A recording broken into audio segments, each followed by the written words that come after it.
Good afternoon. We're back with another Marvel Snap video, and today is going to be a tier list of the Pool 1 and starter cards. So we'll talk about each card and give them a tier ranking, and this is to help new players gain a better understanding of the power levels of the cards in the first pool and the starter cards, in order to make better decks and hopefully climb better in the early parts of the game. So we'll just go in alphabetical order and talk about a little bit about each card and give them a tier ranking. First card up will be Angel. Angel is a combo card. When one of your cards is destroyed, this flies out of your deck to replace it. If you are not playing ways to destroy your cards, this is a 1/2 1 cost, 2 power card, pretty generic. Nothing special about it, no reason to play it if you're not playing cards that destroy cards. How many cards are there that destroy cards in Pool 1 and the starter cards? Well, there's Carnage and there's Deathlock, and that's it. So if you're playing the destruction effects, in my opinion, in Pool 1 and Pool 2, the destruction archetype is pretty weak. It doesn't really get better until Bucky Barnes enters the arena in Pool 2, and so I don't see much reason to play destruction effects in Pool 1 and Pool 2, so this card is going to get a pretty low tier ranking, with the caveat that it gets better as more cards are added to the game. But while you're in Pool 1 or Pool 2, I would not give it much of a look. It's not a terrible card, but I wouldn't consider this anything worth mentioning in Pool 1 and Pool 2. Different story, or in Pool 1, I mean, and the starter cards. Different story in Pool 2. But in Pool 1, this card is nothing special. Next up, Ant-Man. This card is fantastic. Ongoing, if you have 3 other cards here plus 3 power, this is one of the strongest 1-drops in Pool 1 and the starter cards. I would give it an S ranking. It will be included in almost every deck that you make in Pool 1. And most decks in Pool 2 will include this as well. In Pool 3, it falls off a bit. In Pool 2, it falls off a bit with the entry of Killmonger. Now, you're going to lose some games when you play Ant-Man because of Elektra. Elektra destroys a 1-drop, and even if Ant-Man doesn't get destroyed, if you have a card destroyed on turn 6 by Elektra, that will drop your power at the lane by the power of the card that's destroyed and the 3 power of Ant-Man. And likely your opponent will snap before doing that, and you won't necessarily see why. And then unexpectedly your power drops by 4 to 6 in the lane, and you lose the lane in the game. So Ant-Man will cost you some cubes. Worth noting in this game, with each card we have to take into account the overall power of the card, and we also have to take into account their cube farming potential. Some cards have potential to win you cubes. They have more potential than their power would seem to indicate. Shang-Chi would be the prime example. And then some cards have the potential to lose you cubes more than their power would indicate. Ant-Man is a powerful card with the potential to lose you cubes due to the existence of Elektra. And in Pool 2, Killmonger as well. Something to keep in mind. Nonetheless, the card is S tier in terms of its power, but we do need to make a note that the card is S tier in its power, but we do need to make a note that it has the potential to lose us cubes if we don't take Elektra into account. Next up, we got Blade. Blade is a 1/3 with an on reveal, discard a card from your hand.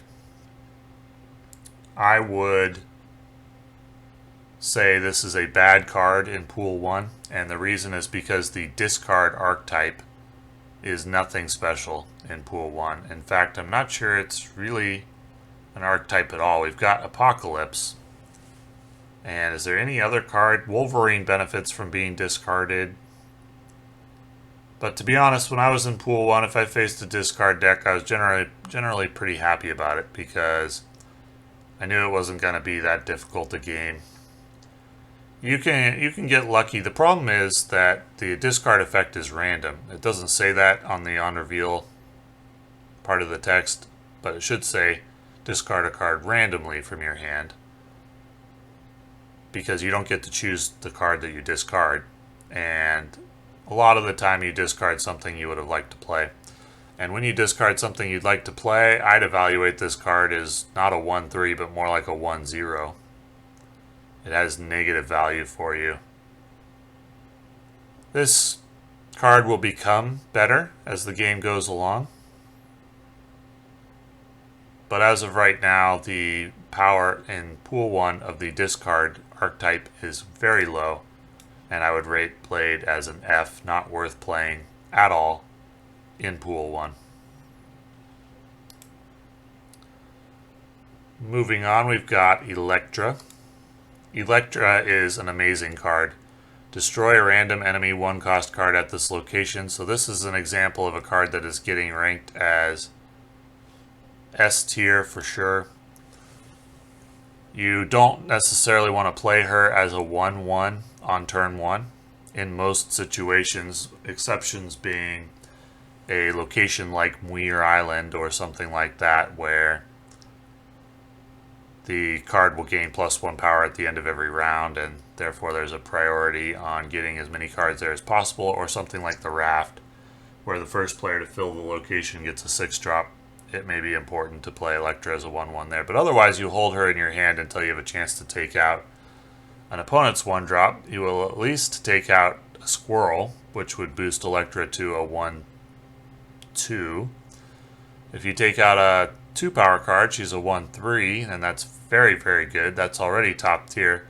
When she has the chance to take out an Ant-Man, that's a 1-5, because you're taking out Ant-Man's 4-power, and that is exceptional.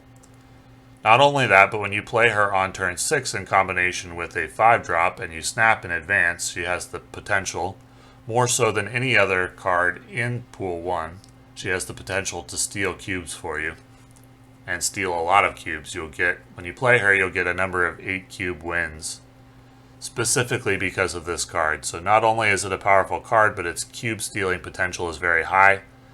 It is my pick for best card in Pool 1, and a card you'll be very happy to get as early as you can in Pool 1. Of course, you have no control over when you get her, but when you see her, this is a card I'm very happy about. Now, she falls off pretty quickly in Pool 2 because Killmonger fulfills the same role, and he does it better by killing all 1-drops. So Electra will rarely see play after you get Killmonger, except maybe in a Zoo deck that buffs 1-cost cards. But in Pool 1, this is the best card in Pool 1, in my opinion, because of her cube stealing potential. It's always unexpected. It's never foreshadowed.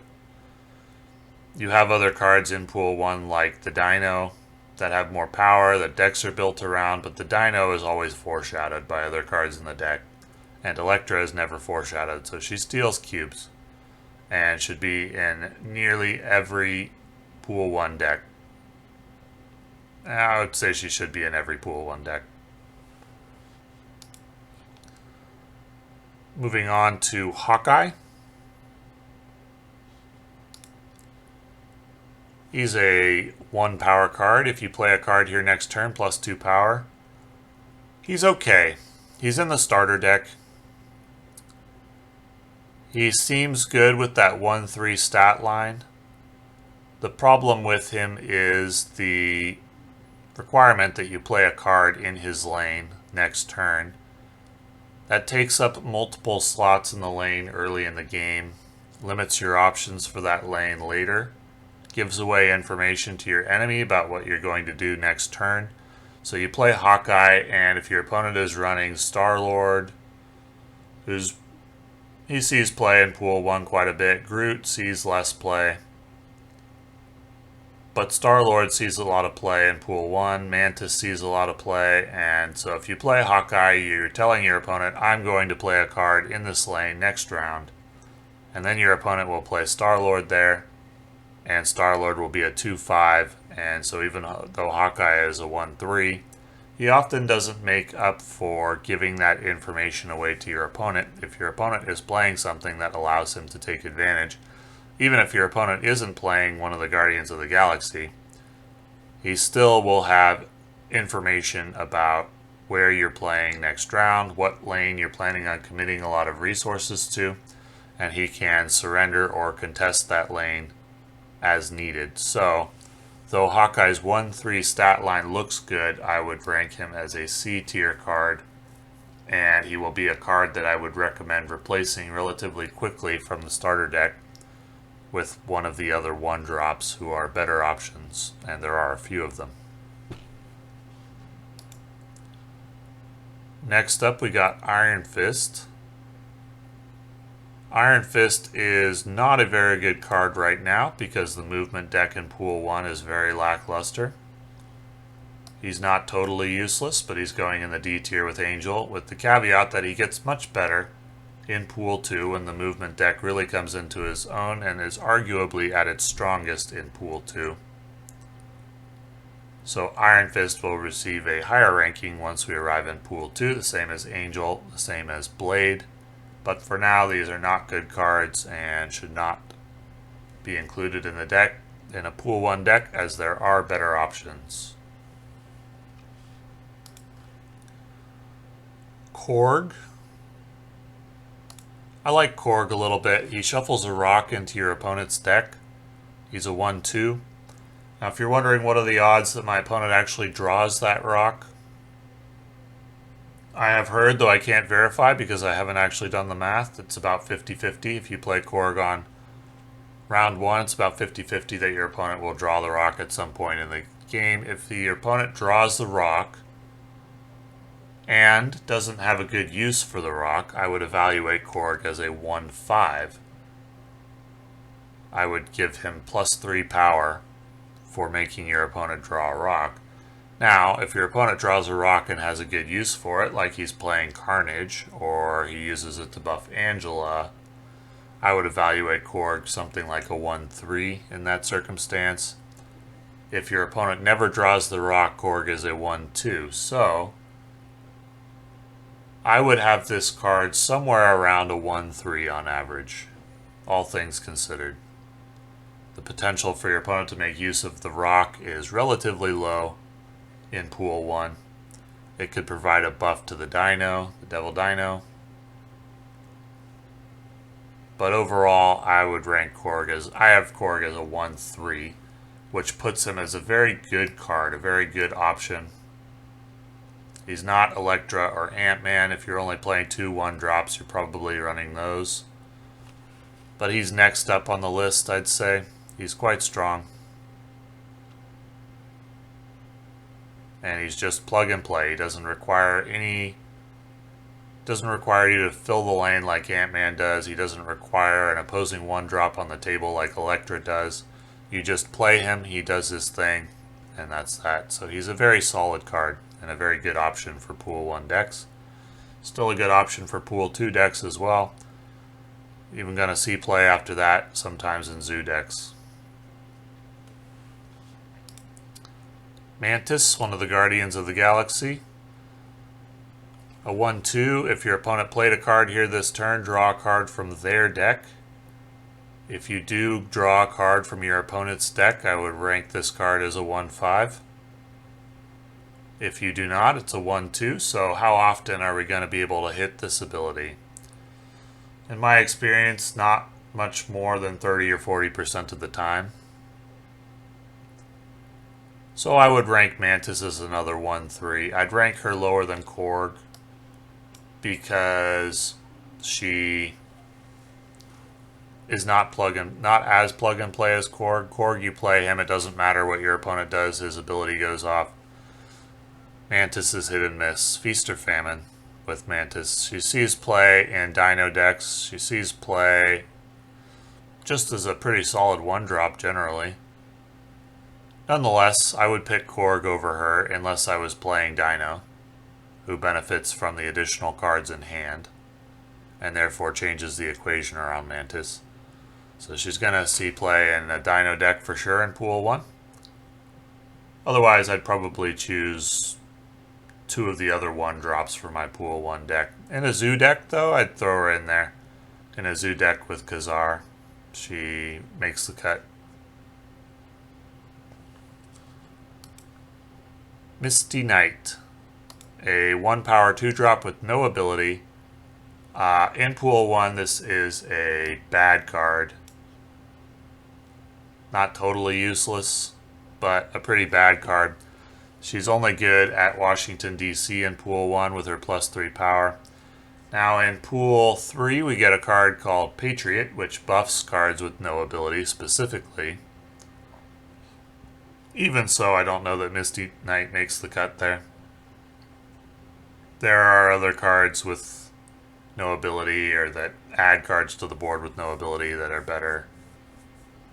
But she might see play in that circumstance, but that's about it. Otherwise, this card is very forgettable. It's going to sit in the collection for a long time until perhaps in the future some other card comes into play that will make her useful. But for now, this is not a good card.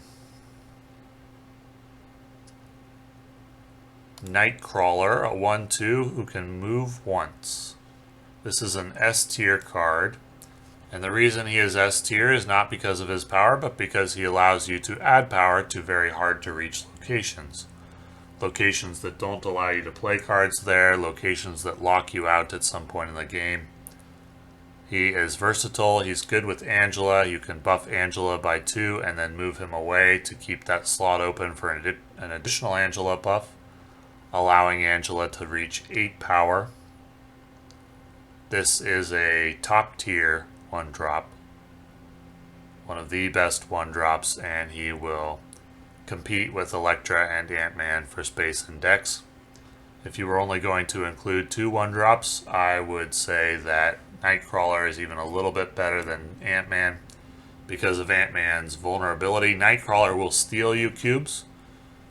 If your opponent's not paying attention and you unexpectedly move him to a location that your opponent wasn't expecting, then you can steal a lot of cubes, but generally he'll just steal a win sometimes by allowing you win at a location that was hard to reach, and you'll win the location by just 2 power or something like that. So he won't steal a lot of cubes, but he does steal some, and that ranks him above Ant-Man, whose power is pretty obvious and who has the potential to lose cubes most of the time. So Nightcrawler is an S tier card and worth considering in any Pool 1 deck. Along with Mr. Fantastic and Claw, they're the only ways to reach hard to reach locations in Pool 1. Unless you run Heimdall. But that's not super common in Pool 1. Next up we have Nova. When this is destroyed, give your cards +1 power. The destruction archetype is not very good in Pool 1. All it's got really is Carnage, Deathlock, and Wolverine. That's not enough. It comes into its own more when Bucky Barnes enters the fray. So, similar to Angel, I'm ranking this as a D tier card, not worth much in Pool 1. With the caveat that it becomes much better in Pool 2 and Pool 3, and we'll see play in even elite decks in Pool 2 and Pool 3 for sure. Quicksilver. He's a 2-power card that starts in your opening hand. So he guarantees you a 1-drop. I ran this card for a long time while I was figuring out the game. I wouldn't do so now. It's a good card for when you're figuring out the game, because he guarantees you that you'll be able to play on curve. And you could even run a deck that runs only Quicksilver as your one drop. You'd always be guaranteed a turn one play. It allows you to use your mana efficiently. And pool one, that's not bad. That's not bad at all. I would rank this as probably an A- B+ card that I ran for a long time as a newer player. I'd have no problem recommending him for other newer players. He allows you to always play on curve, as I said, and he's a good card for when you're learning the game. He's overshadowed by other cards very, very rapidly as more deck building options become available. I experimented a little bit in Pool 1 and maybe Pool 2 with a deck that runs Quicksilver and then Domino and then all higher cost cards, and the benefit of that is that you never draw a cost 1 or a cost 2 card late in the game in a situation where you really want more power. So he allows you to float less mana. He allows you to use or float less energy. He allows you to use your energy more efficiently, and in a lot of games in Pool 1 that can make the difference between winning and losing. So Quicksilver, he's decent in Pool 1 and Pool 2. And the deck that runs Quicksilver and Domino and then higher cost cards is not bad. It's definitely an option. It doesn't require much thought to play. And that can either be a good or a bad thing depending on what your objectives are in the game. But he's definitely not worthless. He's solid B+ or A- card.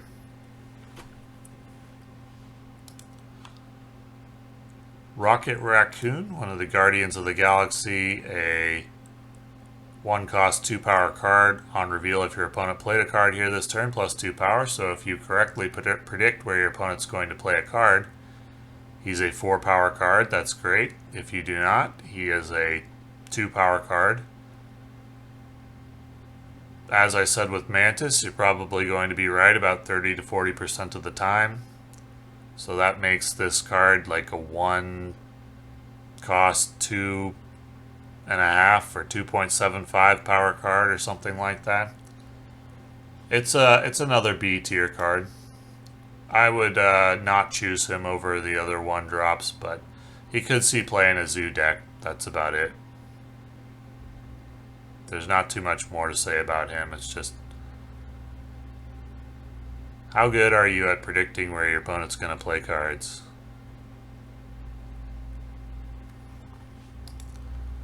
Next up, we got Squirrel Girl. Adds a 1 power squirrel to each location. She's good in Zoo.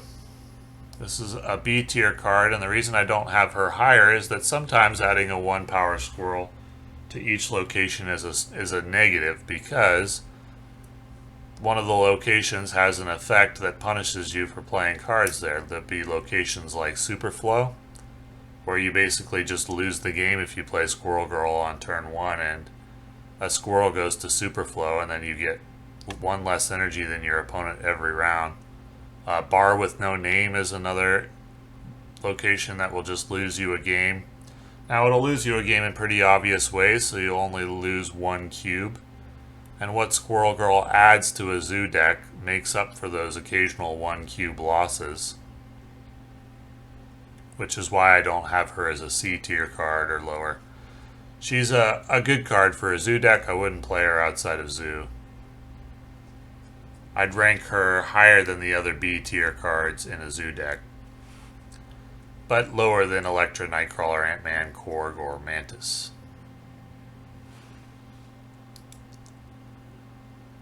The card that really takes advantage of Squirrel Girl is Khazar with his +1 to all 1 cost cards. She can be decent with Ironheart as well, who requires 3 targets on the board in order to take full advantage of her ability.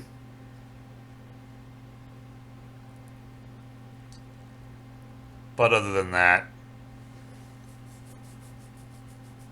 Squirrel Girl's just okay. Now, sometimes actually adding 1 power squirrels to other locations is a bad thing simply because it takes up those card slots.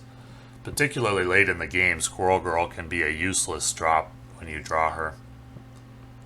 Nonetheless, with those downsides, I still think she's an above average power card because of what she adds to a Zoo deck.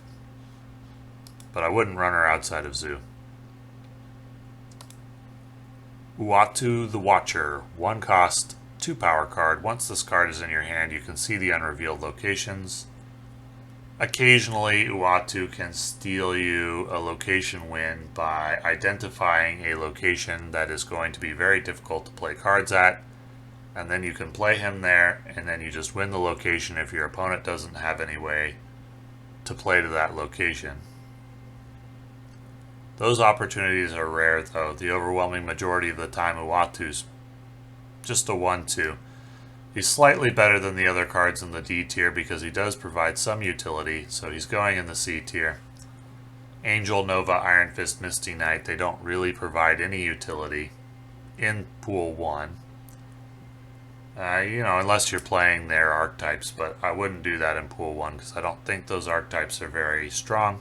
If you're playing them in Pool 1, it's likely just for fun to see what the cards do, and not because you're particularly serious about grinding. At least that is not particularly serious about climbing up the ladder. At least that's my opinion. So Uatu, I think, is a little bit better than Angel or Nova or Iron Fist or Misty Knight. A little bit worse than Hawkeye.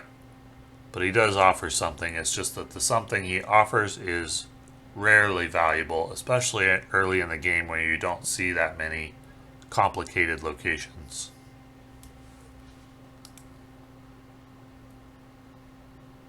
Next up, we got Yondu.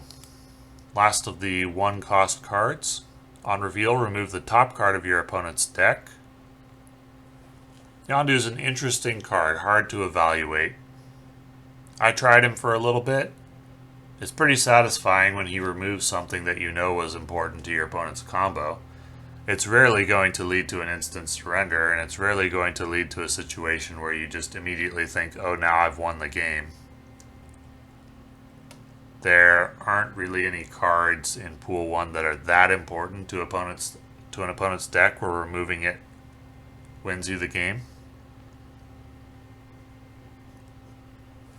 So I have Yondu ranked as a B tier card. He's not bad. His ability is hard to evaluate and may even come down to your own experience. In my experience, it's tough to assign a power level to Yondu. That power is worth something. So I'm rather arbitrarily in my mind, I just figure he's about a 1-3, roughly. I don't think he's as good as Mantis or Korg or the other 1-drops in the S tier. But I think he's better than Hawkeye. I think he's better than Uatu, so I'd consider him roughly equivalent to Rocket Raccoon. Try them both out, see what you think if you are playing that many 1-drops in a deck, but I'm comfortable with him in the B tier.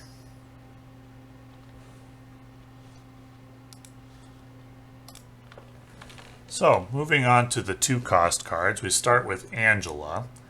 This version on the left on the tier list is incorrect. Angela is actually now a 2-0 because she got a little nerf. And she says when you play a card here, +2 power. This is a very, very strong card that we'll see play in almost every good Pool 1 deck, and a lot of Pool 2 decks, and a lot of Pool 3 decks as well. And she goes in the S tier. She's not a must-have card, and there are situations in which she's not good. For example, if you draw her on turn 5 or 6, she's not a card you're real happy to see. And in plenty of cases, she can be a 2-2 or 2-4, which is okay.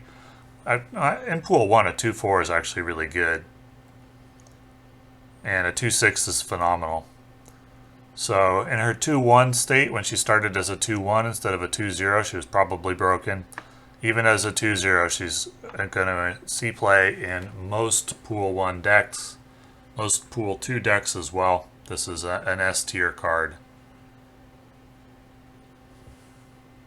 And the only real downside to this card is that she kind of foreshadows your play to the opponent. You play Angela in a lane on turn 2, and your opponent knows, okay, my opponent's going to be playing a lot of cards to that lane. and therefore they can make their plans accordingly. And if they decide, okay, I will simply abandon that lane, then you're forced to decide, do I want to continue stacking cards on a lane my opponent doesn't seem interested in, or do I want to abandon the potential value of Angela and play cards on other lanes until the late game, when it's sometimes too late to take full advantage of Angela. She's at her best when the opponent is also stacking cards in the lane and Angela provides the edge for you. Moving on to Armor. Armor is not a very good card in Pool 1, but it sees a lot of play in Pool 2 and 3 as ways to destroy, for your enemy to destroy your cards become more common. Goes in the C tier for now for Pool 1, but once it gains the ability to protect your cards from Shang-Chi, or to protect your cards from a card like your own Destroyer in Pool 3, this becomes a solid A card. For now, there aren't a lot of reasons why your cards need protection. There are some. There are some locations that want to destroy your cards, and you can negate that. You also negate it for your opponent. But nonetheless, the card does have some uses in Pool 1, but not a lot. It's one of the only reasons it gets included in decks in Pool 1 is to take advantage of Spectrum's buff. Spectrum buffs ongoing cards. But apart from that, Armor doesn't see a lot of play in Pool 1 because its uses are limited. That's true of a number of the cards, particularly these first three in the D tier, Angel, Nova, Iron Fist, and Armor. They will be in the B or A tier, possibly even S in some cases. Once additional cards come into the game, these Pool 1 cards are laying the foundation, the groundwork for the game, and teaching players how to play.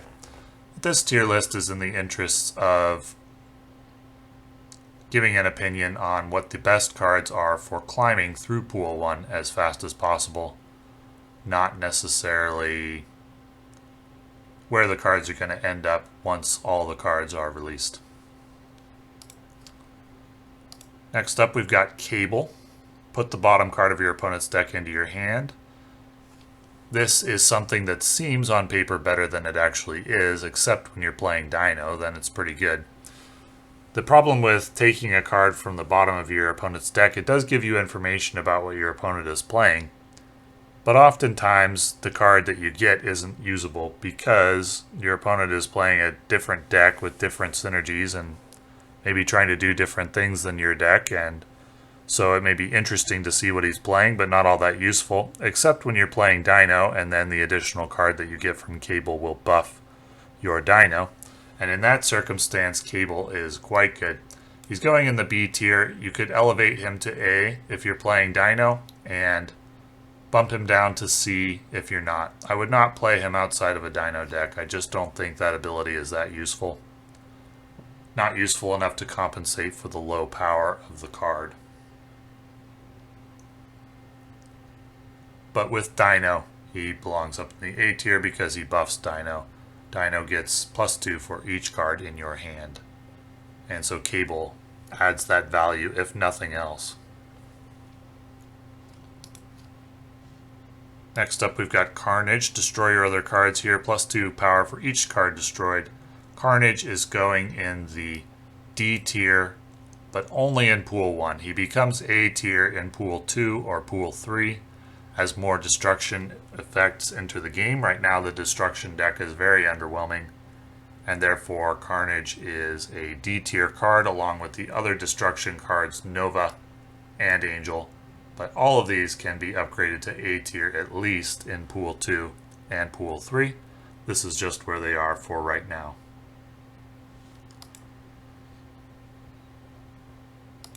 Colossus is our next card. Ongoing, can't be destroyed, moved, or have its power reduced. Colossus is a card I like. It provides utility against a number of different location effects, and he's a must include in the Spectrum deck. The Spectrum Ongoing deck is a deck that I like a lot and played a lot in Pool 2. Colossus is going in the A tier for me. There are locations like Negative Zone where Colossus is a 2/6. He provides interesting opportunities against a location like Warrior Falls where you can play him and he can't be destroyed. There are a few other locations. Hala, where all your cards are destroyed at the end of turn 4. Vormir, Colossus is exceptional against. Vormir destroys the first card played at that location, and you can play Colossus there, and it uses up that destruction charge on the location without destroying one of your cards, and then you can then play cards freely there after that. So Colossus goes in the A tier not because of his power, but because of his utility in controlling some hard to control locations. Similar to Nightcrawler, I don't think he's quite as strong as Nightcrawler, because Nightcrawler provides 2 power for his 1 cost. If Colossus provided 4 power for his 2 cost, he would be unequivocally an S tier card. At 3 power for 2 cost, he belongs, in my opinion, in the A tier. But he's higher than B or C because of his utility against certain locations.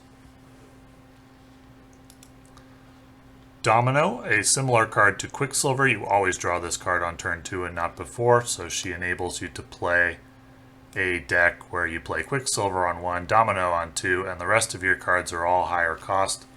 It's a deck where you simply play the highest power cost available in each energy level. It's an easy deck to play. It's a great deck for newer players to learn the game. If you've never played a card game before, or never played this game before and you're struggling to learn it, that is a great deck to play. You can find it on SnapFan, or what's the other big website called? Marvel Snap Zone.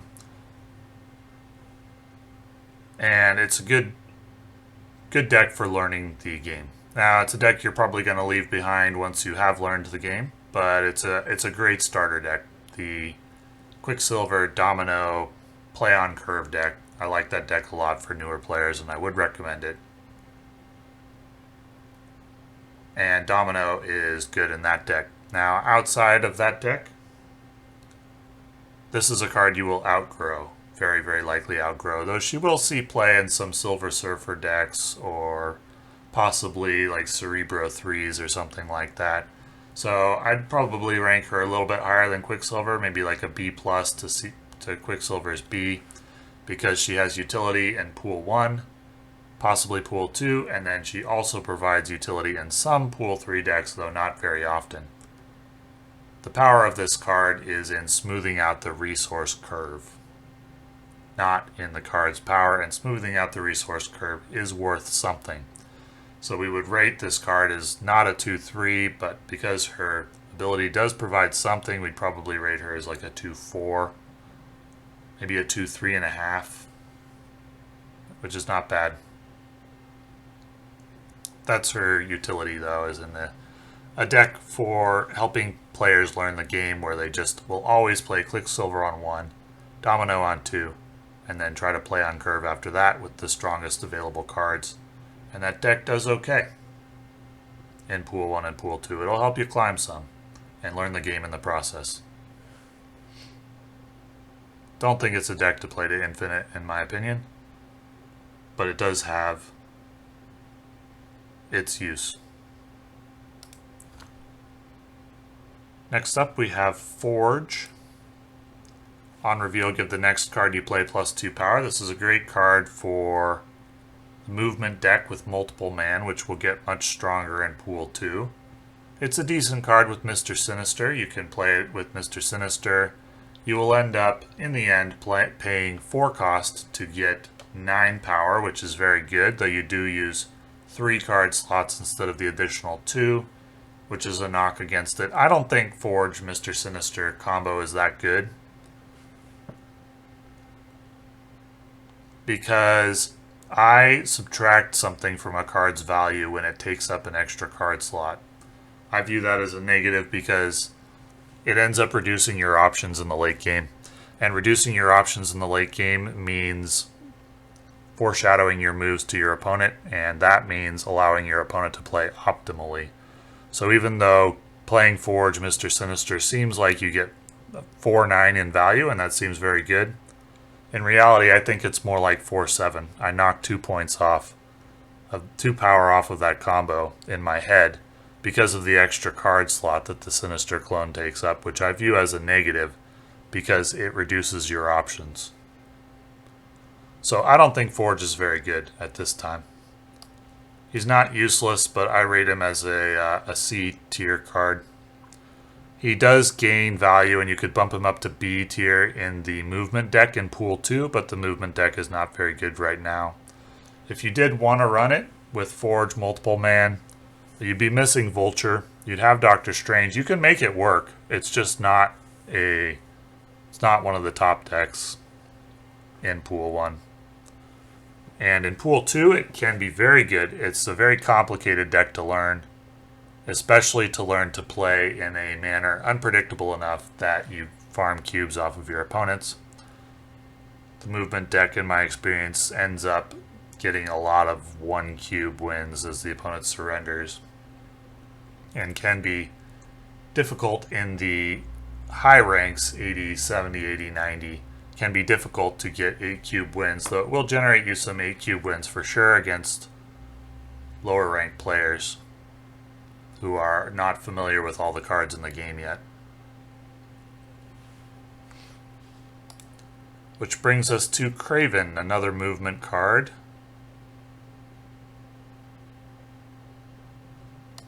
Kraven is a 2/2. When a card moves here, this gets +2 power. It's a decent card in a movement deck. It's not good outside of the movement deck. Even in a movement deck, I don't like it that much. I don't think it's one of the more essential cards.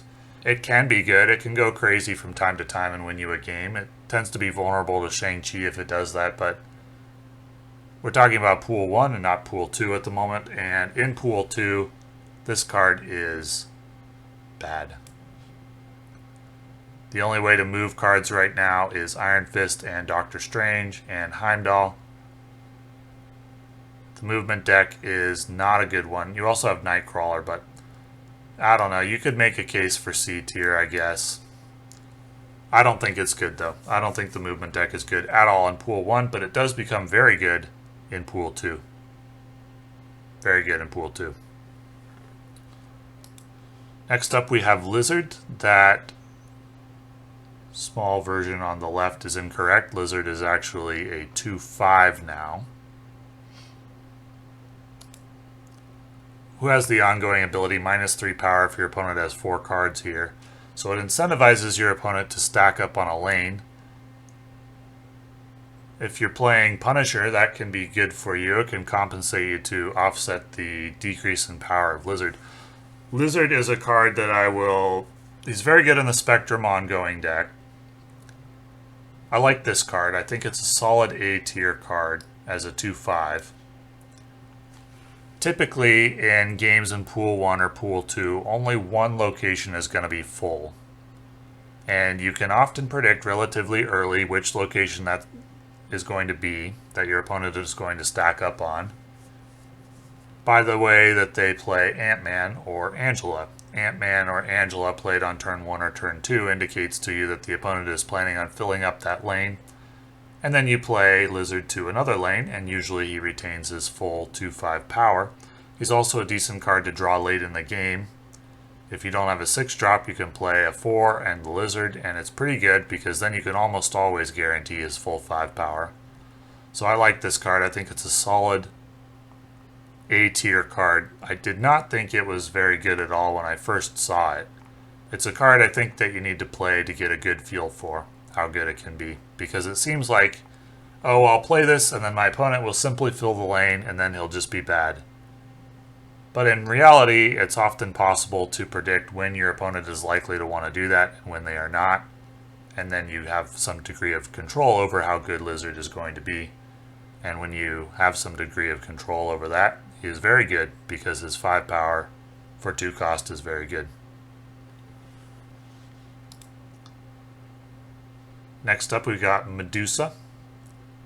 Medusa is a 2/2 who is a 2/4 if played at the middle location. In Pool 1, this is a good card. a solid A tier card. It quickly falls off in Pool 2 and Pool 3 as more powerful 2-drops become available that are more consistent.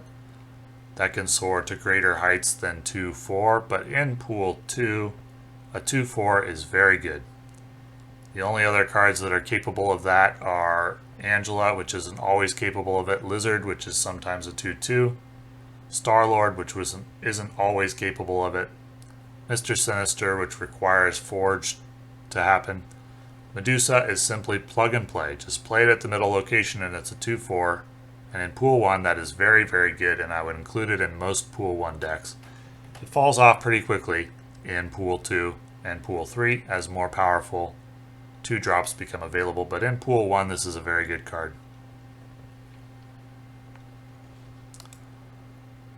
Mr. Sinister. Mr. Sinister is a 2-2 that adds a Sinister clone to this location that's also a 2-2. That seems very good on paper because it's 2-4 for 2 cost and doesn't require you to play it at the middle location the way Medusa does. However, it takes up an additional card slot, and for me that's a -2 power. So I see this card as a 2-2.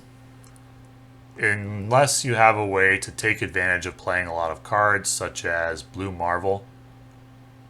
But if you're not playing Blue Marvel, I would not play this card. I do not think it's good without Blue Marvel or Forge. It seems good until you run into a situation where you've quickly filled up a location early in the game due to squirrels from Central Park or whatever that other one is that adds 2 squirrels to your side, or Shadowlands with its ninja. You've filled up your location, you don't have that much power there, and now your opponent can play optimally and then they beat you. That's why I view taking up an additional card slot as a negative. And that's why I don't think Sinister is very good. That may be controversial, I'm not sure. But that's the way that I value taking up an additional card slot. In my opinion, that's worth -2 power, which makes Mr. Sinister just an ordinary 2-2. Now, if you have a way to buff him like Blue Marvel, you can move him up a tier. If you got Blue Marvel, if you got a card that benefits like Wolfsbane, and you really need Mr. Sinister to make that happen, or Ant-Man in certain circumstances. He's not good with Angela. But there are cards that make Mr. Sinister maybe a C+ or a B- card. Probably a B- if you've got a card that takes advantage of Mr. Sinister. But outside one of those cards, I do not think this card is good, and I would not recommend playing it.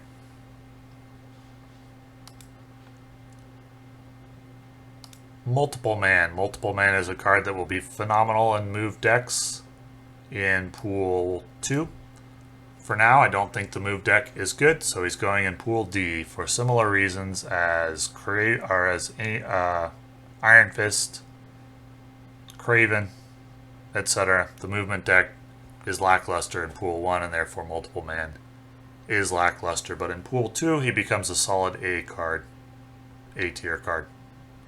Then falls off a little in Pool 3 to B or C, which is where he would end up in the, if we were reviewing all of the cards at once.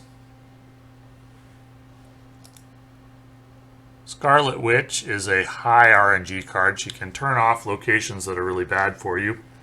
She replaces a location with a random new one. There are some decks that really need that.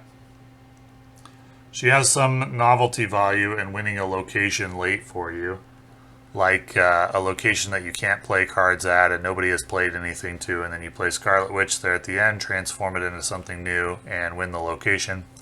Bar with No Name is one example of that, where the lowest power there wins. You can transform that and win it. But those situations tend to be relatively rare. In Pool 1, this just isn't that good a card. There aren't that many uses for it. It's kind of a fun RNG card, but I wouldn't play it in a serious Pool 1 deck. I don't think there's any real use for it in Pool 1. The only reason why it doesn't get ranked in the D tier is because it's fun. It's kind of fun to play, mess around with. And it can kind of troll the opponent from time to time. It can give you utility against locations that really benefit your opponent, because They provide some benefit to the person who's winning the location, so you can just go ahead and turn that location off and save yourself from that harmful effect. So it does have its uses. And it'll steal you cubes every now and then by turning off bar with no name at the last moment or something like that. But not very often, and I wouldn't generally run it in a Pool 1 deck for that reason. Next up, we've got Sentinel. Sentinel is a 2-cost, 3-power card that adds another Sentinel to your hand. So in Pool 1, he's very good with Dino, and he really helps you to smooth out resource curves even if you're not playing Dino. He may be one of the better 2-drops just for that reason. In Pool 1, simply playing on curve is very good and will win you a lot of games, and Sentinel helps you to do that. What I mean by playing on curve is he provides you an option to play, for example, on turn 3 if you didn't have a 3-cost card in hand.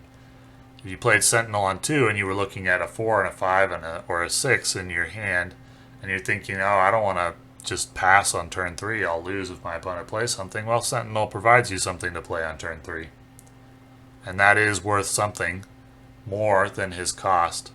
So I'd value him at like a 2, 3.5, to 3.75, maybe even a 2.4 sometimes.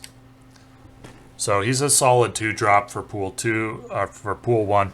The 2-drop options in Pool 1 are very lackluster. Sentinel could get play, though I would generally recommend Colossus, Lizard, and Medusa before him. But if you're playing Dino, he's a must-include. He's a staple of the Dino deck, even in Pool 2 or 3. He gets play for that reason.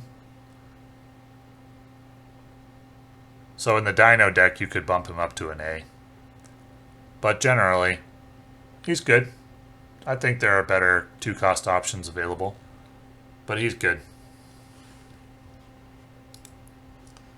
Shocker is a 2-cost 3 card with no ability. This card is garbage. I would never play it in Pool 1. Probably I would say Misty Knight is garbage as well, except that it's a 1-2 that does see play in Zoo, but Shocker is not going to see play in 2. It's a bad card. It does see play later in like a Patriot deck from time to time. Patriot buffs cards with no ability, but absent any way to take advantage of having no ability in the Pool 1 decks, Shocker's bad. It's bad because there's just plenty of better options. Colossus, Lizard, Angela, Medusa, Sentinel, even Cable I like better. Domino I like better. There's no reason that I can think of to play Shocker. Star-Lord is an interesting card. Another Guardian. The Guardians all have a theme of doing something if an opponent played a card here this turn. Star-Lord can be a 2/5, which is the best in Pool 2, except for Angela when she's had 3 cards played at her location. You're only going to hit that ability 30 to 40% of the time in my experience, and therefore Star-Lord should be valued at like a 2.2 power, or 2-cost 3.5 power, or 3.75, similar to something like Sentinel, so he's going in the B tier. I would rank him behind Colossus, Lizard, Medusa, Angela for Pool 2, and therefore he probably won't get a lot of play. Though when I was first learning the game, I did play him a bunch because that 2/5 upside seems really good. It's just that when you average it out, I think it falls behind other cards. It can be a very feast or famine type card. Next up, we've got the last of the 2-cost cards, Wolverine.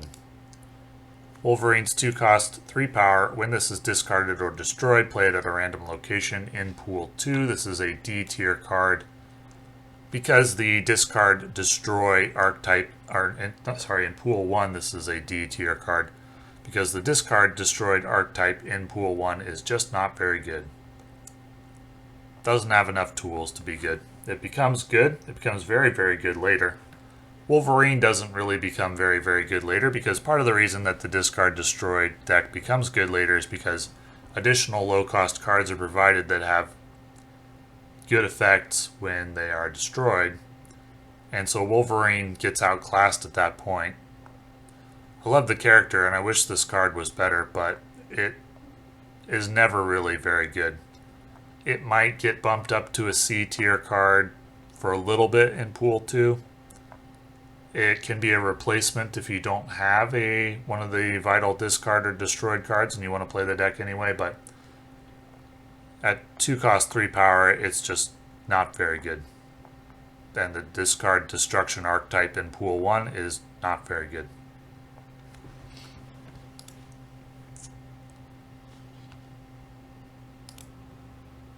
Moving on to the 3 cost cards. First up we have Bishop. When you play a card, this gains +1 power. To be good, I think you need to play Bishop and then play 5 cards. He used to be a 3-2. Now he's a 3-1. So I think you need to play Bishop and then play 5 cards, which would make him a 3-6. 2 power for each of the energy you spent on him. That's not easy to do in Pool 1. Though if you are playing Zoo, and Zoo is a very popular deck, one of the top decks in Pool 1, Bishop can be a very good card in that deck. So if you're playing a lot of 1-drops in your deck, I would say if you're playing 5, 6, 7 1-drops in your deck, then Bishop is easily an A tier card. I'm putting him in the B tier. If you're not playing very many cards in your deck, I don't think he's good. You could drop him to C. So he goes in B because if you're playing a lot of 1-drops, he's an A tier card. If you're playing not a lot of 1-drops, he's a C tier card. So it really depends on what deck you're playing. Good in one deck and one deck alone in Pool 1, and that is Zoo. Zoo is a deck that plays a lot of low-cost cards and then buffs them with Khazar and Blue Marvel and or Onslaught. And in that deck, Bishop is quite good. Outside of it, he's not. Captain America, 3 cost. Your other cards at this location have +1 power, so he has the potential to get to 3-6. He has the potential to get to 3-6 in a lot of different decks, not just in one deck. He's a reasonable option for a 3-drop, though he gets outclassed in Pool 2 and Pool 3. I'll have him as a C+, B- card, though if you play Spectrum, you can elevate him to a B+, A-. He's never really a bad card. So as far as 3-drops go, the pickings are pretty slim. It's like Mr. Fantastic, he's the gold standard for 3-drops in Pool 1. And after that, you're kind of hard-pressed to find another one sometimes. Ironheart sometimes works, Punisher sometimes works. You have more control over Captain America than you do over Punisher, so I'd have Captain America like a B- in Pool 1. He's a good option, but he's quickly going to fall by the wayside in Pool 2 and Pool 3 outside of the Spectrum deck where he's quite good. He could be like an A- card in the Spectrum deck or even an A card in the Spectrum deck. Cosmo the Space Dog. On reveal abilities won't happen at this location. He is not good in Pool 1, but in Pool 2 and 3 he becomes exceptional as some really nasty ongoing or on-reveal abilities come into play. Cosmo could even see play in the Spectrum deck. You could elevate him to C tier. There will be times when you play Cosmo and then forget that he's on the board and you play one of your own on-reveal cards and then you're sad. But that's a user error, not a fault with the card. The card really comes into its own in Pool 3 with cards like Destroyer, where you want to block one of your own on-reveal abilities. Right now, he's not that good, but you could elevate him a tier if you're playing Spectrum. There just aren't that many nasty on-reveal abilities you want to block. It's hard to no-scope an opponent. Like, it sounds great saying, oh, I could block Odin. But in practice, first you have to be revealing cards first, which means you're ahead. And then you have to know exactly where your opponent's going to play Odin on turn 6. And when you do that, it feels great, but you're not going to be able to snap before you do it because there's no way to predict with 100% certainty that you're going to be able to get that play off. And so it's not going to be a huge win typically when you do it, unless you've already snapped along with your opponent. So in Pool 1, this card isn't that good, but it becomes very good in Pool 2 and Pool 3. It's a common theme with cards in Pool 1. but we're evaluating them just for Pool 1 for the sake of getting players, helping players to grind efficiently through Pool 1.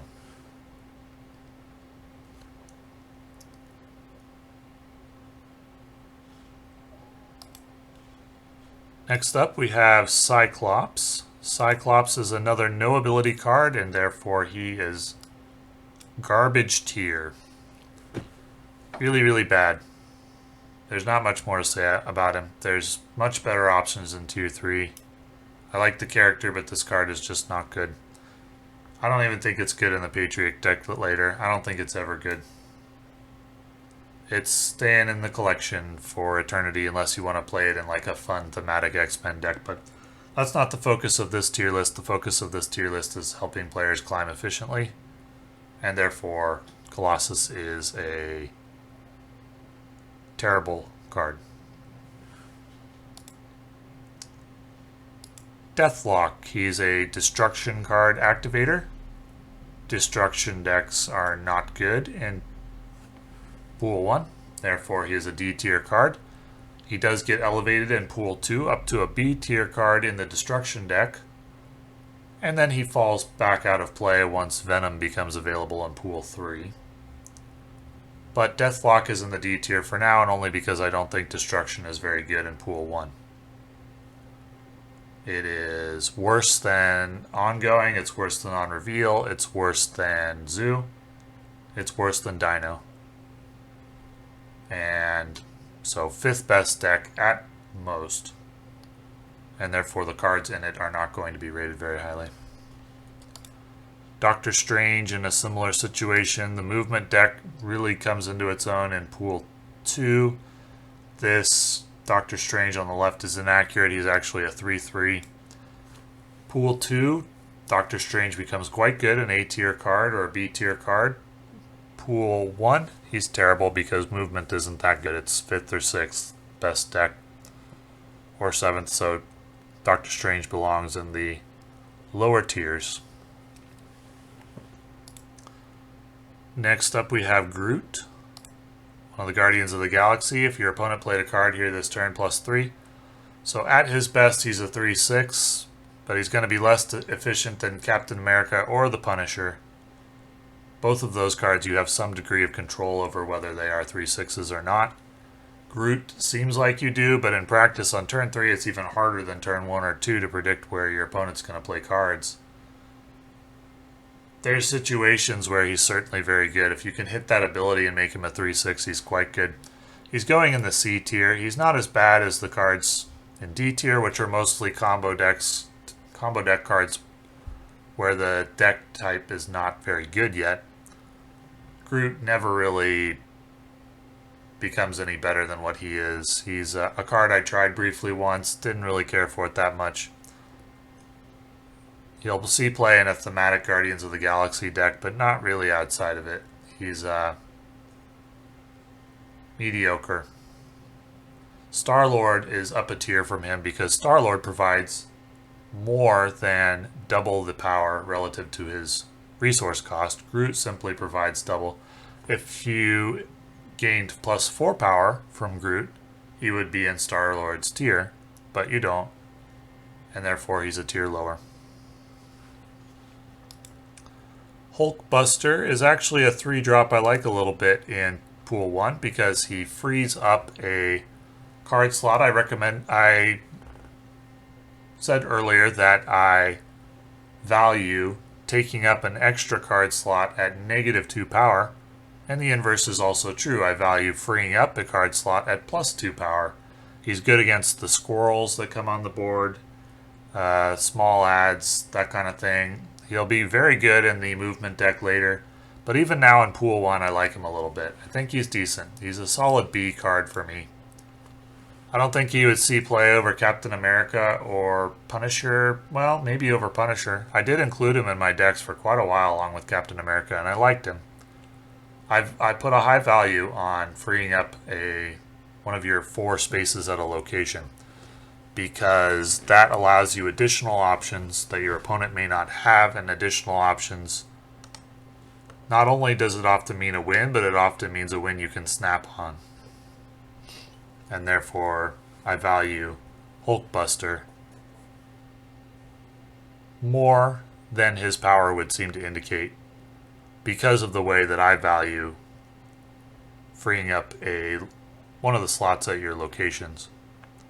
Other players may disagree about the value of one slot at a location, but I value it quite a bit. The flexibility that it gives,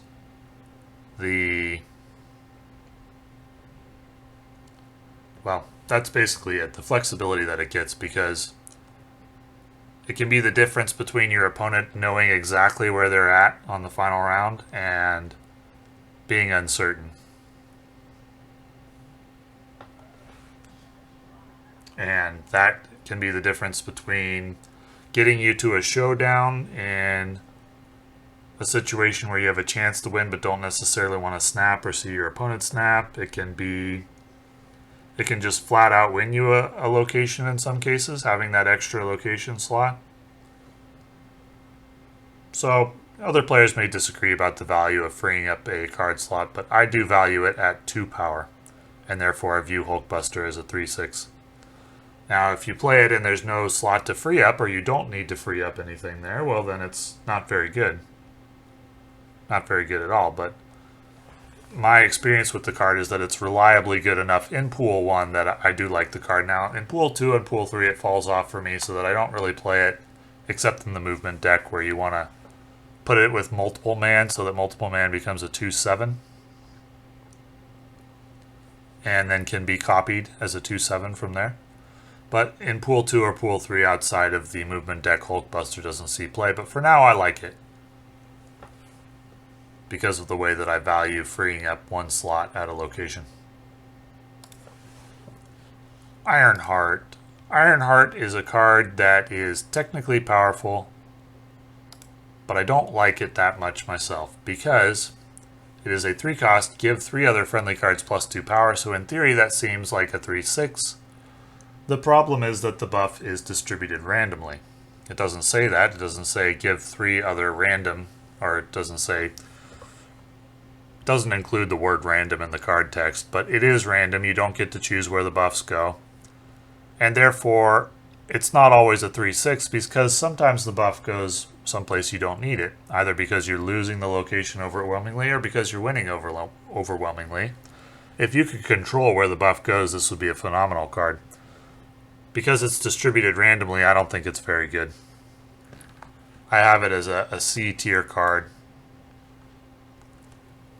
and I would only play it in an Odin deck, which Odin is a deck that I have rated as the 4th best deck in Pool 1. And that's not bad, but it's certainly not good. So Ironheart is a C tier card for me. This card does see play in Pools 2 and 3, in Odin decks, in Mr. Negative decks, Wong decks even, where the random nature of the buff is overcome by the volume of it. But in Pool 1, I don't view this card as very good, because you can't control where the buff goes, and therefore it usually ends up doesn't give you a full 6 value. It usually gives you 4, sometimes even 2. And 3-cost 4 power is not that good.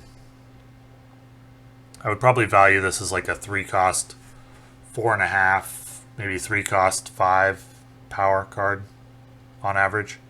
And so I think it gets beat out by Captain America, Hulkbuster, even Punisher. And so I didn't include or play Ironheart much outside of trying a Odin deck. Lady Sif, 3-cost 4 power. On reveal, discard the highest cost card from your hand. So if you have Apocalypse in your hand, it's guaranteed to hit it. Nonetheless, the discard deck is not very good in Pool 1. And therefore, Lady Sif is a D tier card in Pool 1. Lady Sif does become better in Pool 2 when the Apocalypse deck becomes better. Mr. Fantastic, one of my favorite cards in the early game. One of the best cards in Pool 1 and Pool 2. Haven't had an S tier card for a while, but Mr. Fantastic belongs in that category. He is a staple of the Pool 1 decks because he is 3/6. When you play him at the middle location, he doesn't require any other effort to make him a 3/6. Doesn't require you to play 3 cards there. He doesn't require the opponent to play 3 cards there.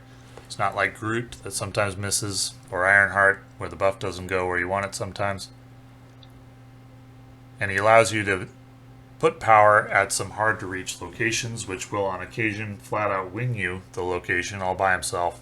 He is an S tier card in Pool 1. I would recommend him for any Pool 1 deck. Still very good in Pool 2, even in Pool 3 when you're playing something like a Spectrum deck, which provides +2 power to all ongoing effects. I like this card a lot. Very good card. Next up we have Morph. This card I don't like at all.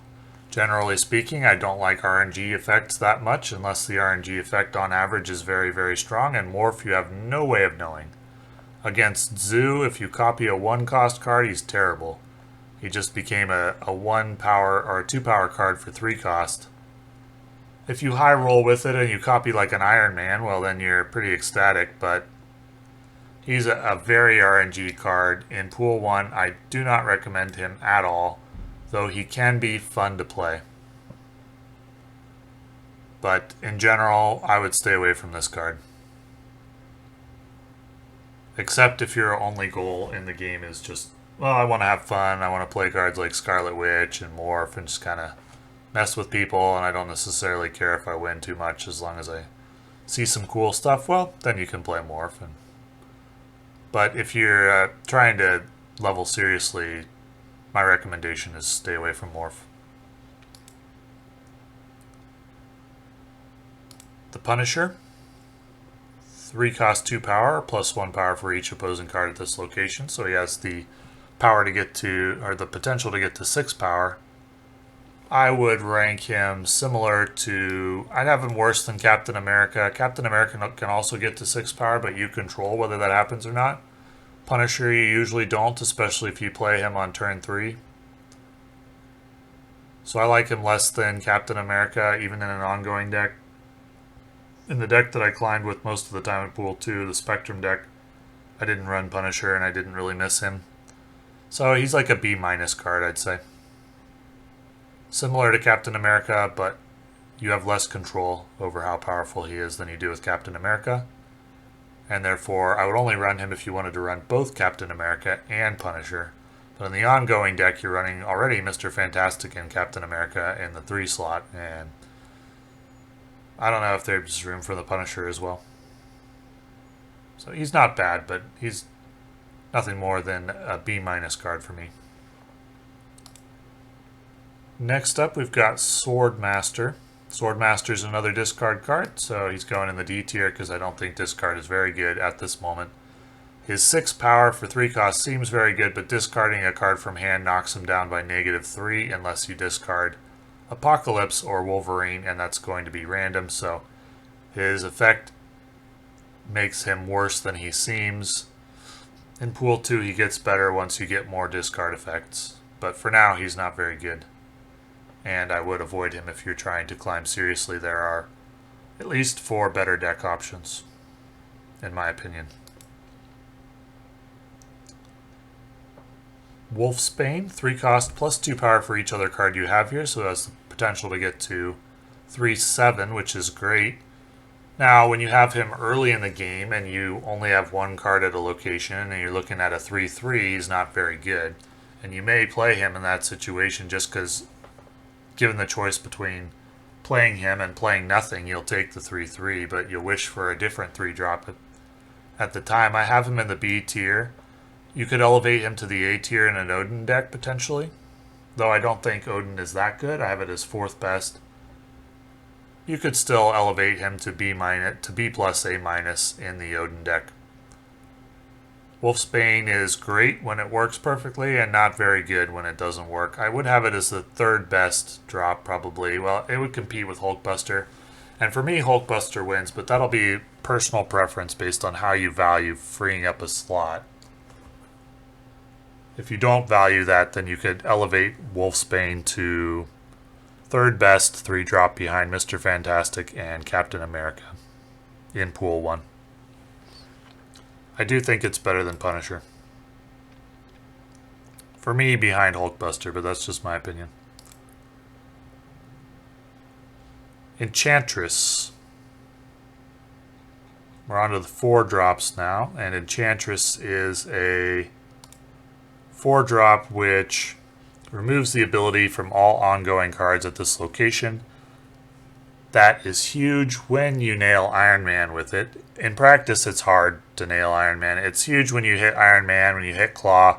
When you just hit like a Mr. Fantastic or a Captain America, it's okay. It's like a 4-8 or a 4-7 in that situation, and that's okay. It's not very consistent, though. It's not as good a card as Jessica Jones. It's often not as good as Namor. In Pool 1, I don't like this card too much. It's very good when it hits the dinosaur. It's a Feast or a Famine card. When it works, it'll steal you cubes. When it works, you play it on turn 6, you hit the dinosaur or the Iron Man unexpectedly, you win a game in which your opponent thought he was going to win and you gain 8 cubes. In practice, that doesn't happen very often. So in Pool 2, you could probably say this is a B tier card, but I found it too inconsistent to run very much in Pool 1. In Pool 2, there's a little more argument for it. There's plenty of players that play disruption decks and find success with them. In Pool 3, I think she gains value up to like an A tier card. And for some players, when your playstyle is very control, counter what your opponent is doing type of thing, you could elevate Enchantress up to an A tier card. And possibly even as high as S in Pool 3, where there are more ongoing effects that need canceling. And some friendly cards that have an ongoing effect that needs canceling. In that case, Enchantress gets elevated. But for now, I have her as a solid B tier card.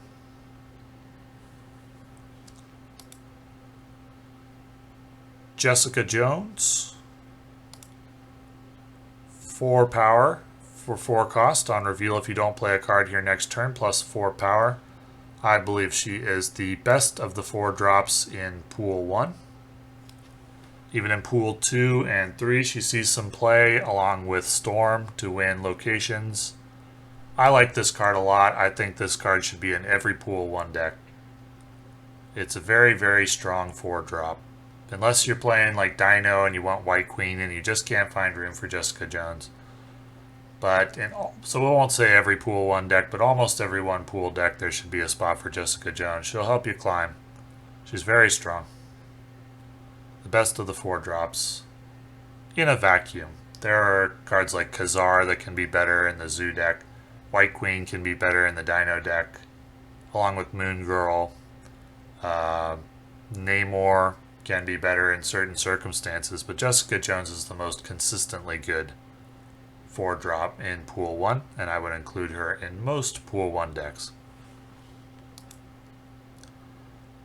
Next up we have Khazar. The Khazar on the left side is inaccurate.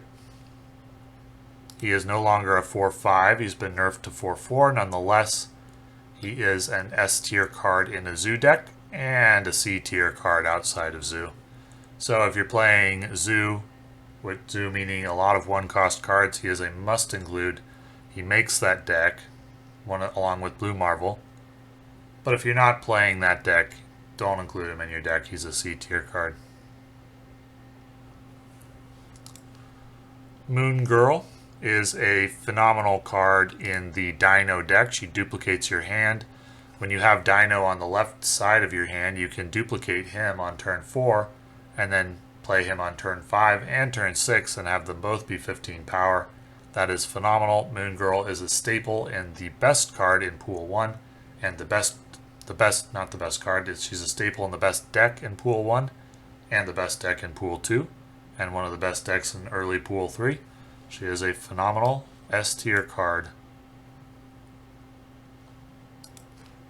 Namor is a card that I didn't think I would like too much. 4 cost, 5 power, ongoing, plus 5 power if this is your only card here. However, I started trying him out and I liked him a lot. I think he's a solid A, maybe an A-, B+ card in Pool 1. And I would recommend trying him out at least. Now he falls off quickly in Pool 2 due to Shang-Chi because the nature of this card is that you want to have him be the only card at a location, and if you do that, then Shang-Chi comes down on turn 6 and steals the location from you. And if you thought you were going to win the game, then you lose 8 cubes. So he falls off in Pool 2 once Shang-Chi becomes available, but in Pool 1, try this card out. I think he's very good, a solid A in Pool 1, and he'll help you win games. You'll be surprised by the number of times he just flat out wins a location on his own when you're leveling through Pool 1. Next up we have Strong Guy.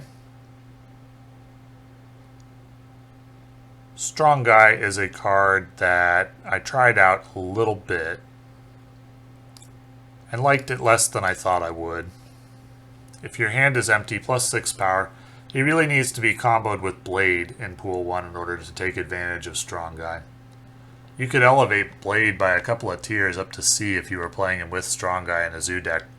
Because if you can empty your hand, sometimes you can do this with Elysium or the Superflow, where you gain additional energy or less cost, and you can really empty your hand out with a Zoo deck. Usually, though, if you don't have one of those cost assistance card locations out, you need to play Blade to have an empty deck at the end of an empty hand at the end of the game. If you can do that, Strong Guy is very good, though it doesn't typically come as that big of a surprise to your opponent, unless you play like Strong Guy Blade on turn 6, and then it's 13 power, which is good, but not outrageous. I have Strong Guy rated as a C tier card, though. If you want to run Zoo, and he probably belongs as like a B-. If you run Zoo along with Blade, he can be good sometimes, but just not that often. I don't really like him much. C+, B- is where he belongs, in my opinion, though I have seen him included in some very good decks, so I'll put him in the B tier just because C tier would be my personal opinion, but I think objectively he's probably a B tier card. Not really one of my favorites.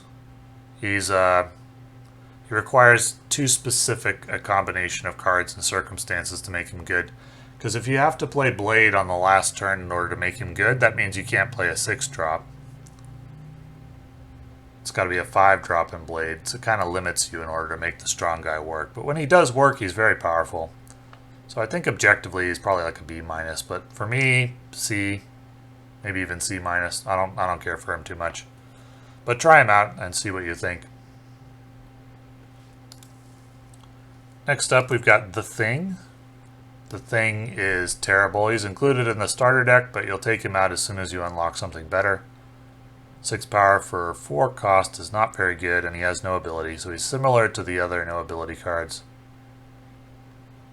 Pretty bad card. White Queen, very solid card. I like this card a lot.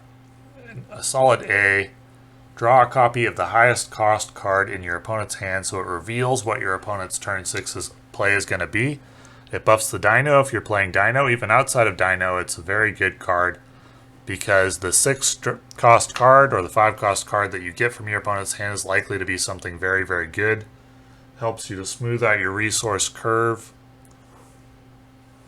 It's relatively high power card for a 4 cost card. I have it ranked as second of the 4 drops behind Jessica Jones. Though the rankings for the 4 cost cards are going to vary a lot based on what you're playing. Moon Girl is the best in Dino. Jessica Jones is the best in a vacuum. White Queen is a close second. She's very, very strong in Pool 1. The best or second best behind Moon Girl and Dino, and Kazar is the best in the Zoo archetype. But White Queen's a lot better than I thought she would be. The value of seeing what your opponent has means you can play optimally, and gives you a 6 power or a 6 cost or a 5 cost play when you may not have had one. This is a very good card. Very, very strong. On to the 5 costs. First up is Abomination. It's okay. I think it provides more. It's not a 5/8 anymore, as it says on the left. It's a 5/9. At 5/9, it's close to being decent. It's included in the starter deck. It's included in the Quicksilver Domino deck. I think it's okay. It provides more for its power than Thing or Colossus or Shocker. It's close to being just flat out good. At 5/10, it would be good. At 5/9, it's definitely playable in some decks. It's a plug and play card, uncomplicated. Don't need to do anything to make it good. Therefore, it's good in the Quicksilver Domino deck that is helping players to learn the game and learn card games in general. Next up is Blue Marvel. This is a card you unlock at level 20 of the Battle Pass. 5 costs 3 power. Your other cards have +1 power. I think to be really good, you need to have 7 cards on the table. And if you do, he's amazing.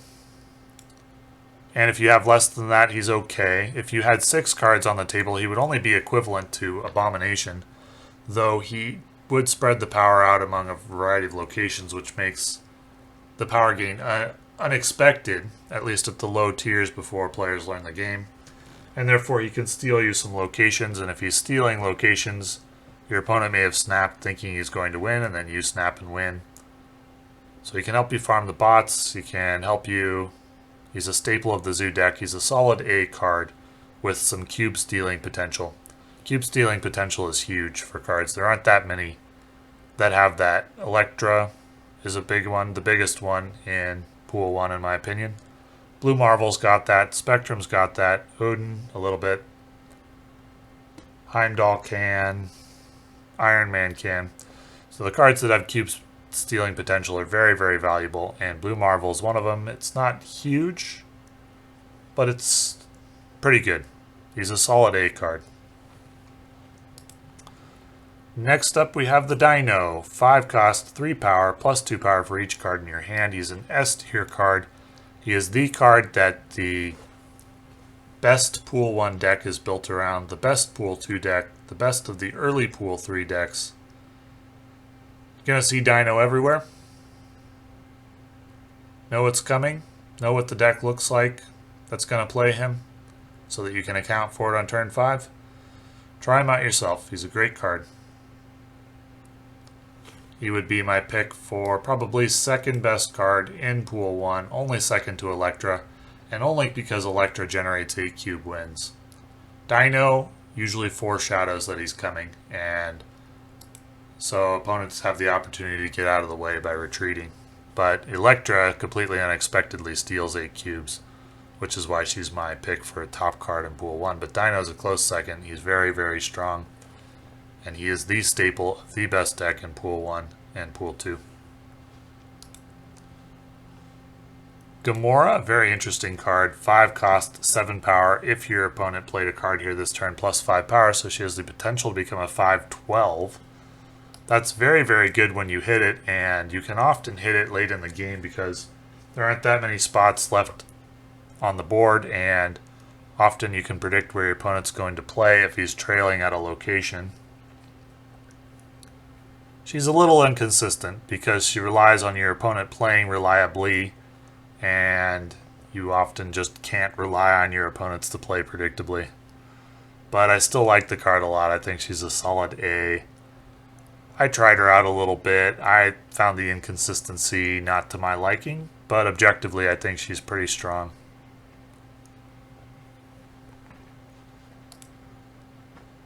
Iron Man, one of the best cards in the game, definitely an S tier card.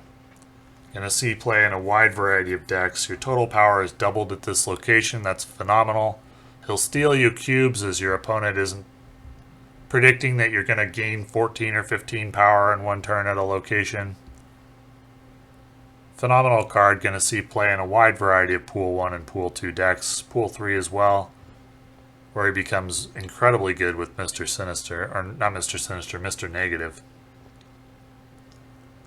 Phenomenal card. All around S tier card. Next up we have Claw. Claw provides 4 power and 6 power to the location to the right with his ongoing effect. That is a total of 10 power for 5 cost, and he helps you win some hard to reach locations. He's a great card, particularly in the Spectrum deck, which I have as the second most powerful deck in Pool 1. This is a solid A tier card. Really, really good. If you had to choose between him and Iron Man, Iron Man will help you win the lane that you play Iron Man at. Claw will help you win the lane to the right.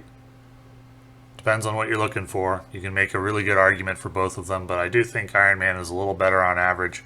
Claw is a solid A+.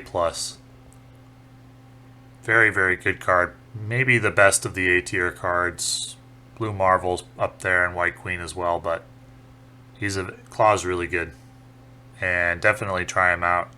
And possibly even worth including over Iron Man. In my Spectrum deck that I climbed from, I think, 56 to 98 with in December of 2022, I used both Claw and Iron Man and played whichever one I needed in this situation. Iron Man's for a single lane and Claw's for projecting power to another lane.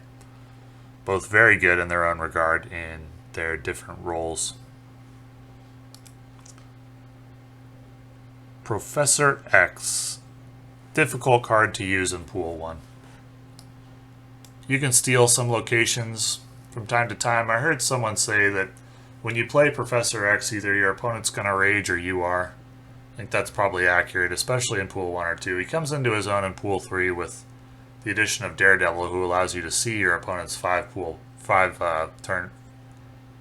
allows you to see your opponent's round 5 play before you play yours. That can guarantee you a Professor X lane win. He is a staple of the Destroyer deck in Pool 3, but in Pool 1, he's okay. He gets you some cheeky wins sometimes on lanes. He can be buffed later with Spectrum. You can't move cards to his lane. You can't remove cards from his lane. He locks down locations. He totally destroys movement decks. But 3 power means he's difficult to use. And so I think he's C tier in Pool 1, but he really becomes B or even maybe a little higher in Pool 3 with the addition of Daredevil and other control cards. Spider-Woman, 5 cost, 7 power. Afflict all enemy cards here with -1 power, so if there's 4 there, she can become a 5/11. Which is very, very strong. She's a solid A tier card. A very control-oriented card. If your opponent's played Iron Man at that location and he's got 4 power cards there, you can knock 8 power off the lane. And she would be a 5/15 in that circumstance. That's extraordinary. She's almost never bad. Never really worse than a 5/9. Often a 5/10. This is just a very, very strong plug-and-play card. I like Claw a little better for his ability to project power to other lanes. I like Iron Man a little bit better for his huge upside.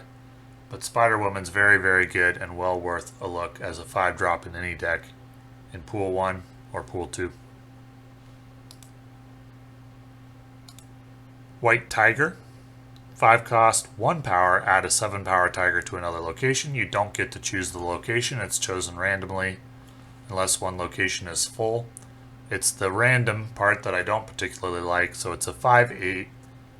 It's a 5/8 that allows you to reach another hard to reach location sometimes. You don't have control over it.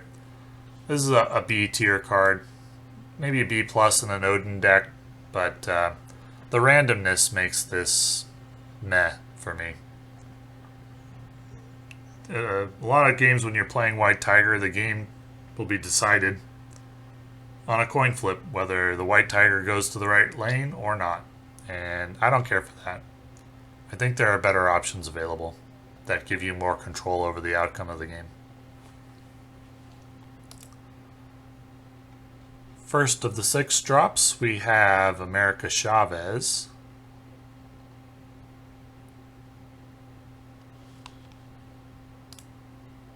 The image on the left is incorrect. America Chavez is now a 6/9, not a 6/10. You always draw this card on turn 6 and not before, so she sees play in a lot of decks as a way to increase the chances of drawing other cards in the deck. If you're playing a combo deck that really relies on drawing one or two cards, you can increase the chances that you will draw those cards by essentially thinning out your deck. America Chavez will be in your deck, but you won't draw her until turn 6, which increases the likelihood that you'll draw one of the other cards in your deck before turn 6, helps you get your combos set up. And then it guarantees you a 6-drop on turn 6 if you don't have one, though if you were hoping to top deck something else, you won't. She's a good card. She's a solid A- card. She sees play in a variety of decks, serving the purpose that I just talked about. And that will continue up through Pool 2 and even into Pool 3 a little bit, at least the early part. She's a good solid 6-drop. She serves a function. She always serves that function no matter what. Very reliable. It can be very nice knowing on turn 5 that you will have a turn 6 play when you're making your turn 5 play. If you have a 5-drop in hand but you haven't drawn your 6-drop yet and you got 3 cards left in the deck, rather than leaving it up to chance whether you have a strong play on turn 6 or not, you guarantee yourself America Chavez. So I like this card. I think it's a solid A- card. It does what it says every single time, and there's value in that. Smooths out your curves, guarantees you have something to play. It's a good card. Next up we have Apocalypse. When you discard this from your hand, put it back with +4 power. The problem is with all the discard effects except for Lady Sif, the card that you discard is random. And so if you could hit Apocalypse with your discard effects every time, it'd be very good. The other problem with the card is that it shows your opponent that it's been discarded, 4 power has been added to it, and then it's back in your hand. And so they know exactly what's coming on turn 6. Unless your opponent's asleep at the wheel, you're not getting 8 cube wins with Apocalypse. They're going to know exactly how powerful Apocalypse has, whether you have it or not, and then they will predict where you might play it, and then they will either retreat or they will snap. So the times when it's good, you'll get small wins, and the times when it's not so good, you may lose big. So I don't think that Apocalypse decks are very good. If it discarded Apocalypse and buffed it without showing your opponent that's what happened, this would be a different story. If when you discarded cards, your opponent saw that you discarded a card but didn't see what the card was, we would be talking very differently about discard decks. And that's a change I would actually not object to at all. I think that would be arguably better. But since the opponent can see that you've discarded Apocalypse, see that it gains power, see that it goes back to your hand, I don't like it. I don't like the card at all. I think it's, in Pool 1, it's bad. Even in Pool 2, I'm not a huge fan of this Apocalypse discard type of thing, though. I think it's probably like a C or a B- tier deck. That's my opinion on it, and it's my opinion because of the information that it gives your opponent. I value decks that can get you game wins in unexpected ways. Apocalypse is never unexpected.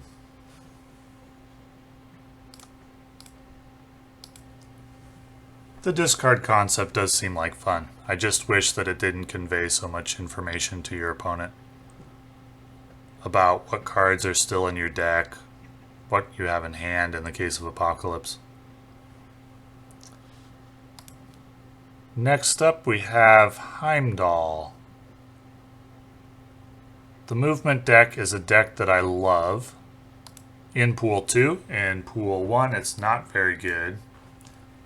It really needs the Vulture and the Cloak to come into its own in Pool 2, at which point it becomes an A tier deck, possibly even A+ if you have the skill to play it. It's a mentally exhausting deck to play, but it's a lot of fun.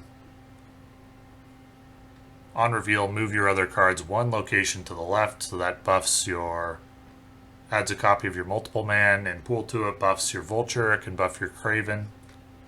In Pool 3 it can buff your Human Torch, your Dagger.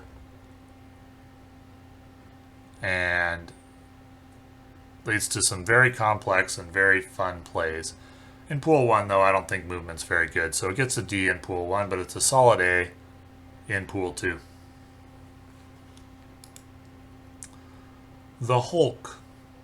The Hulk used to be a 11 power card. Now it just provides 12 power for 6 cost. It's a solid A tier card. It has no ability, but you just play it. It provides double the power for its cost. It's going to see play in a number of different starter decks, early Pool 1 decks, even later into some Pool 1, Pool 2 decks. It'll beat the bots like a drum, help you farm cubes off of them in your early climb. And then as you get into the later ranks, you'll probably abandon it for something a little more that has the potential to add a little more than 12 power, such as Onslaught or Spectrum, or playing another copy of the Dino. Those are all better plays, but more complex plays to pull off. So Hulk is a great card for when you're learning the game. Great card for the early ranks. Then he falls off a bit in favor of other things, but still sees play from time to time in Pool 2 and 3 in combination with a card like Jubilee, which pulls a random card from your deck. So he's a solid A tier card for Pool 1 that falls off into Pool 2 and Pool 3, or even the later parts of Pool 1.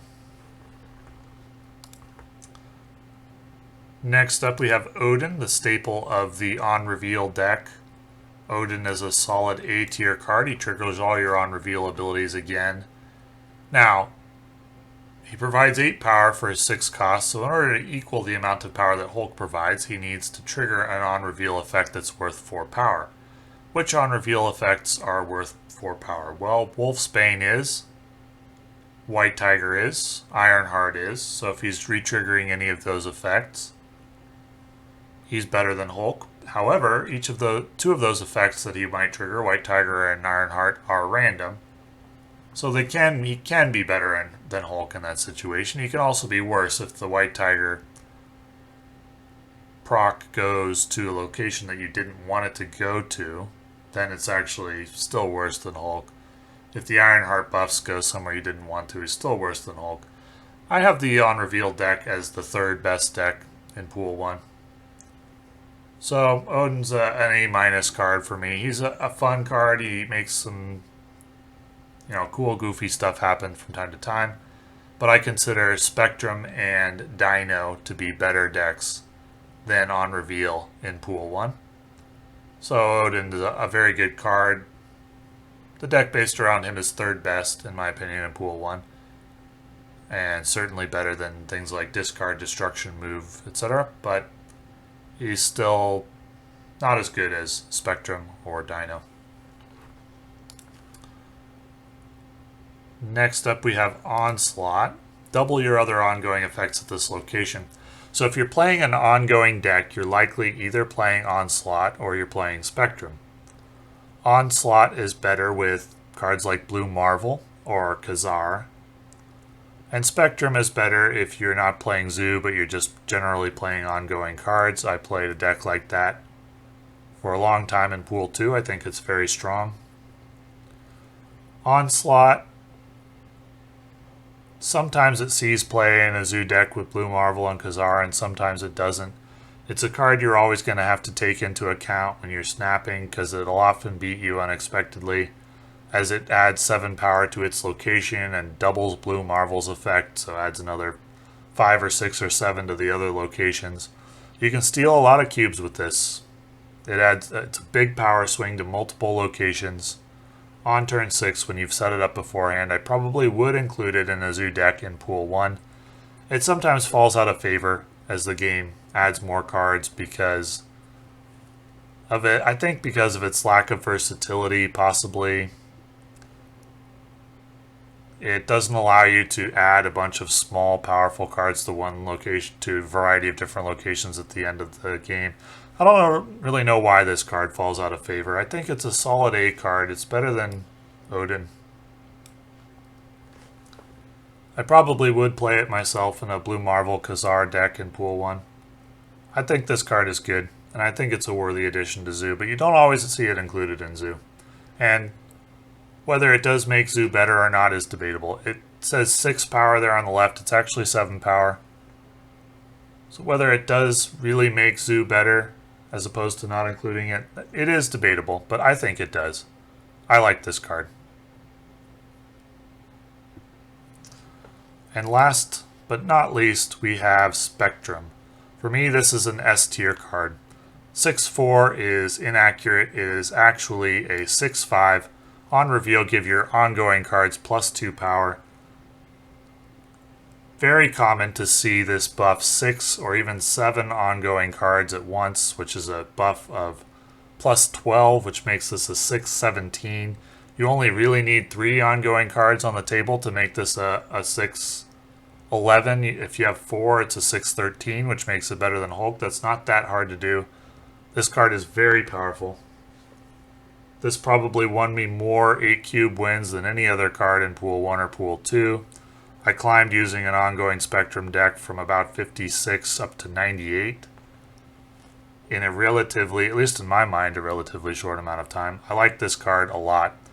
It is not as good as the Dino deck. The Dino deck is my pick for the best card in Pool 1, but this is second best. It's a very, very powerful card, and I highly recommend trying out the ongoing Spectrum deck along with the Dino deck in Pool 1 if you are struggling at all to climb in the early collection levels of this game. So that is my opinion of the Pool 1 cards. I misspoke just a moment before when I said that Odin and the On Reveal deck are the third best deck in Pool 1. My deck rankings are Dino is number 1 in Pool 1 and in Pool 2. Spectrum is number 2 for me. Spectrum ongoing deck. Third would be Ka-Zar, Blue Marvel, Zoo, possibly including Onslaught. Now, a lot of players would rank Zoo as number 1 or number 2. The reason that I don't rank them that way is because of the predictability of the deck. Spectrum provides more of a burst at the end, and therefore I had an easier time farming cubes with Spectrum than I did with Blue Marvel or Ka-Zar. Blue Marvel or Ka-Zar can provide, a 5 or 6 or 7 power boost apart from what the card provides on its own, but Spectrum can do more. Spectrum can do 8, even 10 power, and also comes with 5 power of her own. I found her to be the more unexpected play, especially in the early ranks, and therefore I found the ongoing deck with Spectrum got me more cubes, even if the win rate was the same or even a little worse than Zoo. Because I do think Zoo puts more power on the table. It just puts more power on the table in a predictable way. And the way that Marvel Snap works, you would rather win 6 times out of 10